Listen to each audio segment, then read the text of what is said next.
గతంలో శాసనసభ వ్యవహారాలు నడుస్తుంటే టీవీలో ప్రజలందరూ కూడా వీక్షించేవాళ్ళు, చూసేవాళ్ళు. ప్రజా సమస్యల మీద ప్రతిపక్ష పార్టీ ఏ రకంగా మాట్లాడుతుంది, ప్రభుత్వం ఏం ప్రకటన చేస్తుంది, ప్రభుత్వం నుంచి స్పందన ఏంటి, కొత్త కొత్త అంశాలు, కొత్త కొత్త చట్టాలు ఏమైనా తీసుకొస్తారా అని చెప్పి ఎప్పుడెప్పుడు అని చూస్తున్న సందర్భాలని. కానీ ఈరోజు ఎంత బాధాకరం అంటే దాన్ని ఒక గౌరవ సభలాగా, ఒక గౌరవ సభని కాంగ్రెస్ పార్టీ ఆ గౌరవ సభని కౌరవ సభగా మార్చే ప్రయత్నం చేస్తుంది. ప్రజా సమస్యలు ఎక్కడ చర్చించకుండా ఇచ్చిన హామీలు ఏమడుగుతారో ఏమని, ప్రజా సమస్యలు ఎక్కడి నుంచి తీస్తారో ఏమని ఏదో కొత్త అంశాన్ని తీసుకొచ్చి టైంపాస్ చేయాలా, తప్పుదో పట్టించాలా అని చెప్పేటువంటి ఆలోచన తప్ప వేరే ఏం లేదని ప్రజలు చర్చించుకుంటున్నారు. స్పీకర్ గారిని జగదీష్ రెడ్డి గారు ఎక్కడ అవమానపరచలేదు. మాకు చట్టసభలు, స్పీకర్ గారన్నా సభ అన్న గౌరవం.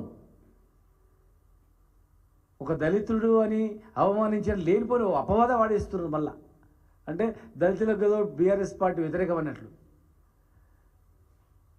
కాంగ్రెస్ పార్టీ వ్యతిరేకం, బీఆర్ఎస్ పార్టీ ఎప్పుడు వ్యతిరేకం కాదు. బీఆర్ఎస్ పార్టీ దళితుల పట్ల ప్రేమ ఉంది కాబట్టే ప్రపంచంలో ఎక్కడ లేనటువంటి అతిపెద్ద అంబేద్కర్ విగ్రహాన్ని పెట్టింది బీఆర్ఎస్ పార్టీ. సచివాలయానికి బాబాసాహెబ్ అంబేద్కర్ గారి పేరు పెట్టింది బీఆర్ఎస్ పార్టీ. దళితులను ఆర్థికంగా అభివృద్ధి చేయాలని చెప్పని దళిత బంధు తీసుకొచ్చింది బీఆర్ఎస్ పార్టీ. దళిత విద్యార్థులను విదేశీ విద్య పేరు మీద విదేశాలకు పంపాలని చెప్పని 20 లక్షల రూపాయల ఆర్థిక సాయం అందించి వందలాది మందిని పంపించింది బీఆర్ఎస్ పార్టీ.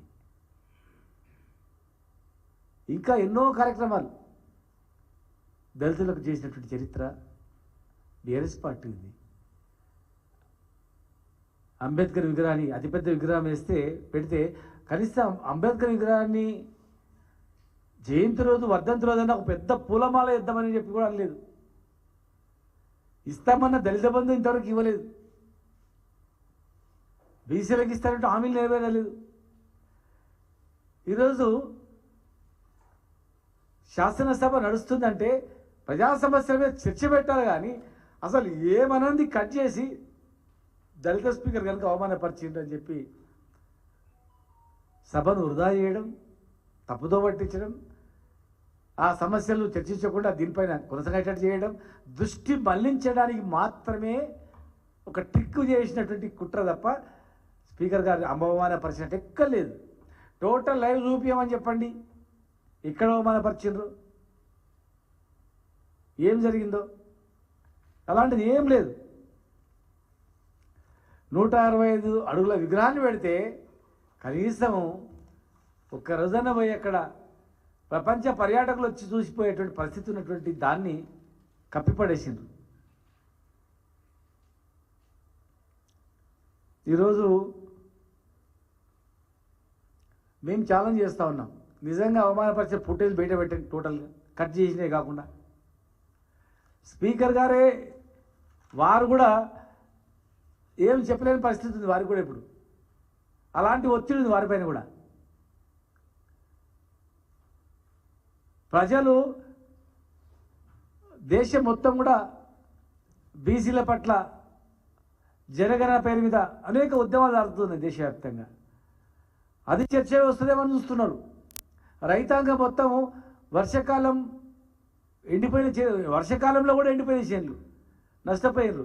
ఇలా ఎండాకాలం కూడా ఎండిపోతున్నాయి. సరైనటువంటి కరెంట్ లేక, సక్రమైనటువంటి కరెంట్ లేక 2 సీజన్లో కూడా రైతులు కష్టాలు ఉన్నారు. ఈరోజు ఎండాకాలం జూరాల కింద ఎండిపోవడానికి రెడీ ఉన్నాయి వేలాది ఎకరాలు. నాగార్జున సాగర్ కింద లక్షలాది ఎకరాలు రైతులు ఎండిపోవడానికి సిద్ధంగా ఉన్న తరుణంలో చేస్తున్న చర్యల మీద, ఆంధ్రాకు తీసుకుపోతున్న అక్రమ నీటి మీద ఉమ్మడిగా మనం ఎట్లా కొట్లాడదాం, ఉమ్మడిగా జాతీయ స్థాయిలో మనం ఏం చేద్దాం అనేది, కృష్ణా గోదావరి పైన కదుతున్నటువంటి అక్రమ ప్రాజెక్టుల మీద, నీటి వాటల మీద కొట్లాడడానికి చర్చిస్తే బాగుంటుంది. అంశాల వారీగా సలహాలు అడిగితే బాగుంటుంది. అక్కడ ఎక్కడున్నాయి అసలు చర్చలే తప్పుదో పట్టించే రీతిలో ఉన్నాయి. హాస్టల్ సరిగా నిర్వహణ లేదు, 2 లక్షల ఉద్యోగాల ఊసు లేదు, ఇచ్చిన హామీలు నెరవేరట్లేదు, 14 లక్షలు ఇస్తున్నటువంటి రైతు బంధు రైతు భరోసా కథలే లేదు. ప్రతి అవ్వ 4,000 పెన్షన్ ఎప్పుడైనా చూస్తుంది, ఆమెకి ఇచ్చే భరోసా లేదు. వికలాంగులకు భరోసా లేదు, పెంచుతామని పెంచలేదు. ప్రతి మహిళకు 2,500 అన్నారు. ఎన్నో హామీలు 420 హామీలు ఇచ్చి 420 హామీలో అన్ని నెరవేర్చామని చెప్తున్నారు. గవర్నర్ గారి ప్రసంగంలో రుణమాఫీ మొత్తం అయిందని చెప్తున్నారు. ఏ ఒక్క ఊరికన్నా వెళ్తాం, ఏ ఒక్క ఊర్లో ఈ తెలంగాణ రాష్ట్రంలో ఏ ఒక్క ఊర్లో మా ఊర్లో 100% ఒక్క ఊర్లో 100% రుణమాఫీ అయిందని చెప్పమని చెప్పండి. పూర్తిగా సభను తప్పుదో పట్టిస్తూ ప్రజలను తప్పుదో పట్టిస్తూ